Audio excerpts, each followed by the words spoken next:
sedikit menambahkan saja mungkin ya, karena tadi Mas Gafar terus Mbak Viola juga sudah menjelaskan cukup detail apa itu hoax dan sebagainya. Tapi saya berangkat dari yang paling dasar mungkin ya. Saya ingin menyampaikan perbedaan antara informasi dengan berita gitu ya. Jadi sebagian besar orang mendefinisikan hoax itu sebagai berita yang bohong gitu ya. Padahal kalau berita itu tidak boleh bohong gitu. Karena berita itu dihasilkan dari sebuah karya jurnalistik gitu ya. Mulai dari perencanaan redaksi, terus kemudian ada penggalian fakta, ada proses verifikasi. Yang ini biasanya sangat mendalam sekali ya. Bahkan verifikasi yang dilakukan oleh teman-teman jurnalis itu bisa 3 kali lebih gitu ya. Jadi ketika teman-teman menemukan sebuah fakta di lapangan, itu dicek gitu ya dengan reportase, dilihat langsung ke lapangan, terus kemudian setelah mendapat hasil reportase itu kemudian diverifikasi kembali dengan narasumber yang berbeda, dengan data, dengan wawancara yang cukup komprehensif gitu ya. Jadi saya ingin menyampaikan bahwasannya yang bisa salah yang bisa disebut sebagai kebohongan itu seharusnya adalah sebuah informasi gitu ya. Tapi kalau sebuah berita itu tidak tepat jika dikatakan sebagai definisi hoax gitu ya. Hoax adalah berita bohong. Jadi saya pikir yang lebih tepat adalah hoax itu adalah informasi yang bohong atau palsu gitu ya. Karena cukup berbeda proses kerjanya. Di teman-teman jurnalis juga ada kode etik jurnalis gitu ya. Ketika mereka bekerja itu juga harus dipatuhi gitu. Nah, berbeda dengan informasi. Kalau informasi itu semua orang bisa menyebarkan informasi gitu ya. Dan mediumnya apa saja. Bisa di Facebook, bisa di YouTube, bisa di Instagram, Twitter, dan sebagainya. Di era digital sekarang, semua orang bisa menjadi penyebar informasi. Tapi belum tentu semua orang bisa menjadi penyebar berita gitu ya. Nah, ini yang ingin saya garis bawahi gitu. Informasi dengan berita itu suatu hal yang berbeda gitu ya. Bahkan ketika teman-teman jurnalis melakukan sebuah framing, itu mereka juga tidak bisa lepas dari sebuah fakta gitu ya. Artinya yang disampaikan teman-teman jurnalis itu harus berangkat dari sebuah fakta gitu. Karena ketika dia tidak berangkat dari sebuah fakta, nah itu tentu bisa diragukan itu bisa disebut sebagai karya jurnalistik atau bukan gitu ya. Nah, yang kedua, sebagaimana informasi yang menyebar di media sosial itu memang belum tentu ada proses verifikasinya gitu ya. Bisa jadi informasi yang disampaikan itu palsu dengan tujuan tertentu, apalagi di era menjelang pemilu gitu ya. Itu biasanya sangat banyak sekali informasi-informasi palsu yang kemudian menyebar di masyarakat dengan cepat gitu ya. Nah, ini dalam hal penyelesaiannya juga cukup berbeda.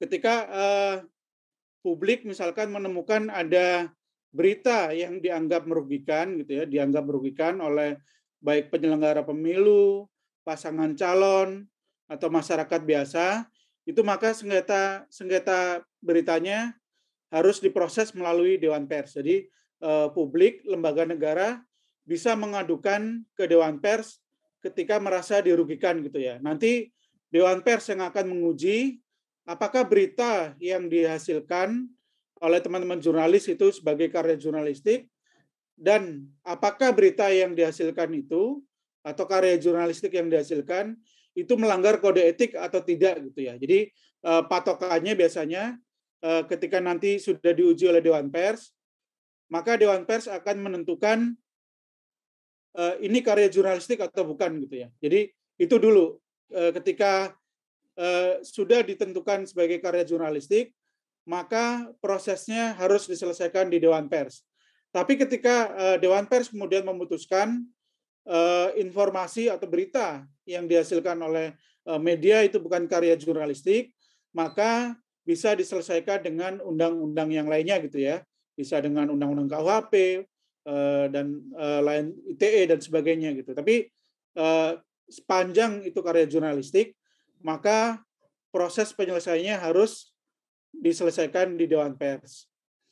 Nah, cara yang lain ketika publik menemukan ada informasi yang bohong, informasi yang palsu, itu publik juga bisa melaporkan ya. Beberapa platform saya pikir sudah menyediakan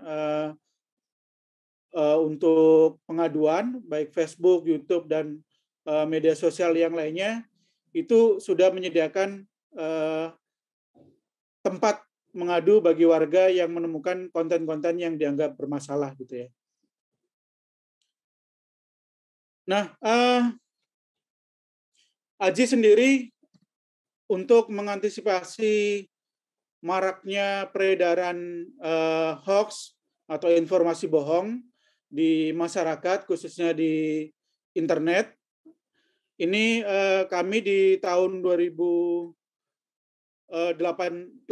ya, itu dengan bekerja sama dengan Mavindo, terus kemudian dengan AMSI, serta didukung dengan Google News Initiative dan Internews, serta First Draft, itu kemudian kita meluncurkan ini ya, platform cek fakta, yang ini kemudian didukung juga oleh 22 pemret media di Indonesia gitu ya, dan Ketua Mavindo juga. Nah ini saya pikir ini cukup membantu gitu ya ketika ada informasi bohong yang beredar di masyarakat, ini kemudian ditelusuri oleh media-media gitu ya. Jadi di AJI sendiri kami juga sudah melatih hampir kurang lebih 2.000-an check faker, pengecek fakta di berbagai daerah, yang tersebar di beberapa media juga.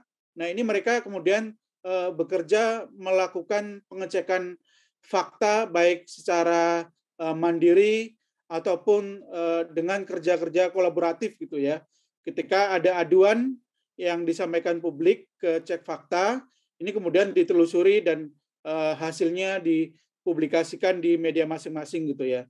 Dan di tahun 2019 lalu kita juga sempat melakukan kerja kolaborasi bareng ketika pemilu 2019 gitu ya. Waktu itu ketika debat kandidat, kemudian teman-teman pengecek fakta atau cek faker ini kemudian bareng-bareng gitu ya melakukan kerja kolaborasi, apa yang disampaikan oleh Jokowi, apa yang disampaikan oleh Prabowo, terus kemudian wakilnya Sandiaga Uno dan Ma'ruf Amin, itu kemudian dicek secara langsung gitu ya. Jadi masyarakat bisa melihat apakah yang disampaikan oleh para kandidat ini betul atau bohong atau keliru dan sebagainya gitu ya. Nah ini salah satu inisiatif yang kami pikir cukup baik ya, dan ini juga bisa diduplikasi mungkin dengan dukungan KPU gitu ya, kolaborasi dengan media-media di daerah ataupun di media nasional ketika nanti mungkin ada pilkada serentak. Nah, bisa berkolaborasi dengan media-media gitu ya. Kalau pilkada kan dengan teman-teman di media lokal gitu. Jadi ketika ada debat kandidat, bisa langsung dicek nih sama teman-teman jurnalis gitu ya.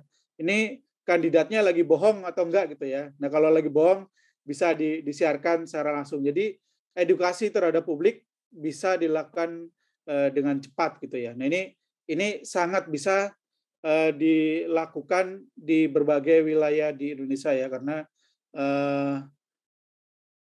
hampir cek faker yang dilatih oleh Aji itu sudah hampir merata ada di seluruh wilayah di Indonesia gitu ya. Nah, kendati demikian, walaupun sudah ada inisiatif dari AJI, dari Mavindo, dari sejumlah organisasi media gitu ya, tapi memang ada beberapa tantangan gitu ya yang dihadapi oleh media dalam tanda kutip gitu ya, melawan hoax atau informasi bohong atau palsu yang beredar di masyarakat. Yang pertama, salah satu tantangannya adalah sulitnya media-media ini kemudian melakukan diseminasi secara cepat dan luas gitu ya. Jadi beberapa pantauan yang dilakukan oleh teman-teman media, berita-berita hasil cek fakta yang sudah didalami oleh cek faker teman-teman jurnalis, itu kadangkala pembacanya masih sedikit gitu ya. Ini berbeda dengan media-media atau berita dengan judul yang cukup menarik gitu ya. Kalau berita cek fakta itu kan biasanya salah atau benar, sesat atau tidak gitu ya informasinya. Nah ini kadang-kadang kita terus terang masih mengalami kesulitan dalam hal diseminasi hasil pengecekan fakta terhadap sebuah informasi ini. Nah ini yang sedang kami cari formulasinya, bagaimana kira-kira diseminasi ini bisa dilakukan dengan cepat dan secara luas gitu ya ke masyarakat supaya hoax yang beredar itu segera bisa diatasi gitu. Nah yang berikutnya juga hoax yang marak gitu ya. Ini kalau misalkan kita lihat gitu ya, kita bandingkan tadi diseminasinya lambat, tapi di satu sisi hoax yang beredar itu sangat marak gitu ya. Nah ini kalau kita lihat hasil temuan yang dilakukan oleh Kementerian Kominfo pada tanggal 7 September 2021 sampai pukul 6 kemarin, itu temuan hoax soal vaksin ada 344 hoax gitu ya.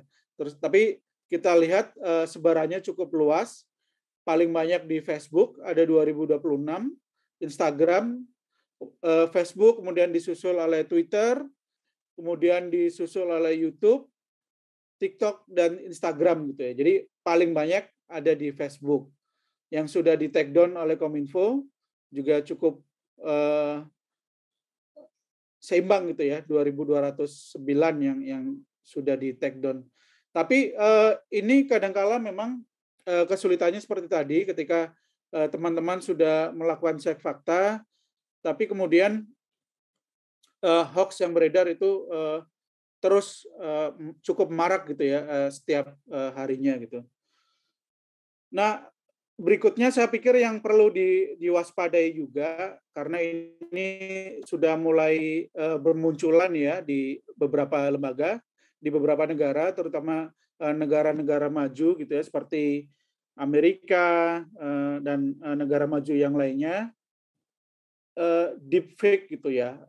Deepfake ini bisa kita artikan sebagai salah satu jenis hoax, tapi deepfake ini sebagai video ya, video rekayasa atau materi digital yang dibuat oleh kecerdasan buatan dengan teknologi yang sangat canggih sehingga kemudian menghasilkan gambar dan suara yang terlihat dan terdengar seperti aslinya gitu ya. Jadi ini dibuat oleh kecerdasan buatan gitu. Jadi saya pikir tantangan ke depan akan semakin sulit, bukan hoaxnya bukan dalam bentuk gambar, tulisan, tapi ke depan dia akan berupa deepfake gitu ya, hoax yang dibuat oleh artificial intelligence. Jadi bukan tidak mungkin nanti para komisioner KPU gitu ya, videonya diambil, suaranya direkam, terus kemudian direkayasa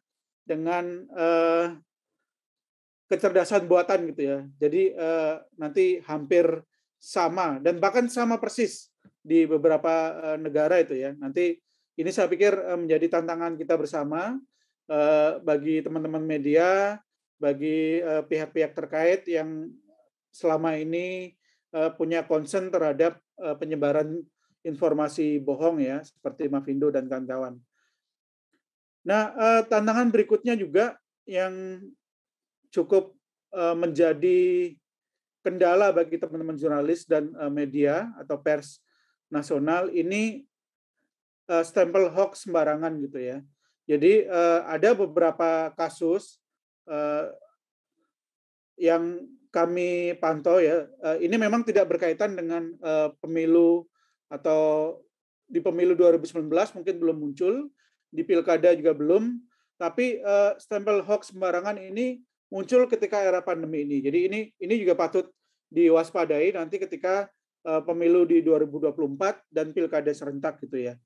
Jadi ada beberapa berita yang sudah terkonfirmasi yang dihasilkan dari proses kerja jurnalistik itu kemudian distempel hoax oleh kepolisian gitu ya.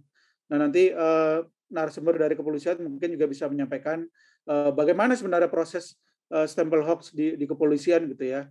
Nah ini sangat merugikan gitu ya karena seharusnya teman-teman di kepolisian ketika menemukan berita yang dianggap keliru atau merugikan itu sebaiknya dilaporkan ke Dewan Pers gitu ya, bukan sembarangan melakukan stempel hoax gitu ya, karena ini akan merugikan publik pada akhirnya gitu ya. Misal ketika ada pemberitaan di Rumah Sakit Sarjito yang kehabisan oksigen dan mengakibatkan warga yang meninggal, itu kemudian di stempel hoax oleh kepolisian gitu. Padahal faktanya ya seperti itu gitu ya.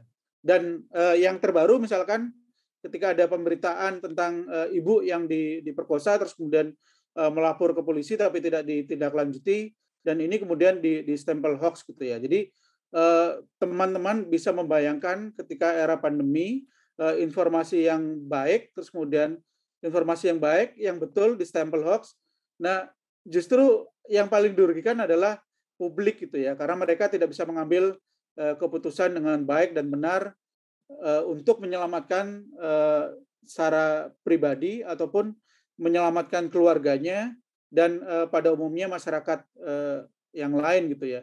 Itu harus ada basis informasi yang benar, yang valid gitu ya. Nah itu melalui berita-berita gitu. Nah saya pikir ini perlu menjadi perhatian bersama. Stempel hoax ini juga perlu dicari jalan keluarnya.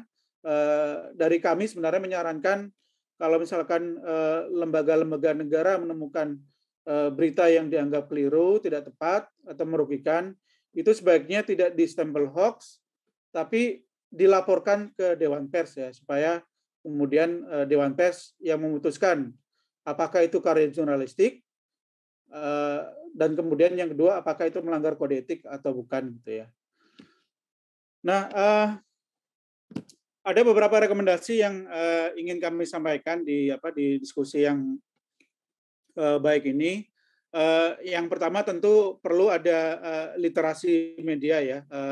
Hal yang mendasar ini publik perlu membedakan antara media atau pers dengan media sosial gitu ya. Karena hampir di berbagai diskusi yang disalahkan oleh publik itu sebenarnya media sosial, tapi kemudian itu dialamatkan ke media massa atau pers gitu ya. Jadi saya pikir paling sederhananya adalah publik harus mengetahui ada perbedaan antara media sosial dengan pers secara umum gitu ya. Nah, yang berikutnya perlu ada kolaborasi cek fakta gitu ya. Jadi publik ketika menemukan informasi yang dianggap keliru, yang dianggap bohong, itu bisa disampaikan melalui platform cekfakta.com gitu ya. Nah, ini nanti biar teman-teman jurnalis pengecek fakta yang akan memverifikasi kebenaran informasinya dan itu bisa segera dipublikasikan di media masing-masing dan dibaca oleh publik. Jadi kolaborasi ini menjadi hal yang penting ke depan gitu ya. Berikutnya saya menyarankan publik untuk kembali ke media gitu ya untuk mendapatkan informasi yang baik dan valid gitu ya. Jadi KPU, lembaga negara yang lain, publik, penyelenggara negara, masyarakat umum itu kalau mau nyari informasi jangan di media sosial, tapi mencari informasinya di media massa atau di pers gitu ya. Jadi minimal kalau di media umum itu sudah terverifikasi. Dia berangkat dari sebuah fakta gitu ya. Syukur-syukur kalau kelasnya KPU gitu ya, lembaga negara ya langganan ya. Langganan ke media-media yang dianggap punya kapasitas dan bisa dipercaya gitu ya. Karena kalau orang itu biasanya kan sesuatu yang gratis itu ya. Jadi kalau ada produksi atau jasa yang gratis, maka yang menjadi produknya itu adalah kita sendiri gitu. Jadi kalau kita membaca dari berita yang gratis, biasanya kita yang menjadi produknya itu ya. Sama ketika kita mencari informasi di media sosial ketika gratis ya kitanya yang dieksploitasi, diretas disadap gitu ya semua informasi dari kita. Jadi semakin berbayar ketika kita mengeluarkan uang untuk mendapatkan informasi itu tentu akan lebih baik gitu ya. Nah, yang berikutnya ketika ada sengketa pemberitaan, kami berharap sih sebenarnya dilaporkan ke Dewan Pers supaya diselesaikan di Dewan Pers. Dan yang terakhir jaminan akses internet ya. Ini kami belajar dari kasus di Papua tahun 2019 ketika terjadi pemutusan akses internet di tengah kerusuhan, itu kami mengalami kesulitan untuk melakukan verifikasi dan menyebarkan hasil cek fakta yang dilakukan oleh teman-teman jurnalis gitu ya. Jadi ketika akses internet diblokir, masyarakat justru mengalami kesulitan untuk mendapatkan informasi yang valid, mengakses berita dari media dan mendapatkan informasi dari mulut ke mulut, bahkan tidak hanya merugikan publik, pemerintah dalam hal ini ketika melakukan penegakan hukum gitu ya, ketika ada proses hukum di Surabaya itu beritanya justru tidak sampai ke Papua dan itu kemudian memicu gitu ya, memicu kerusuhan yang lain karena dianggap pemerintah tidak melakukan penegakan hukum gitu ya. Jadi saya pikir yang terakhir ini kalau mau memerangi hoax ya ada jaminan akses internet yang merata di berbagai wilayah, terutama di Papua ya, yang sampai sekarang masih banyak mengalami shutdown lah internet di Papua.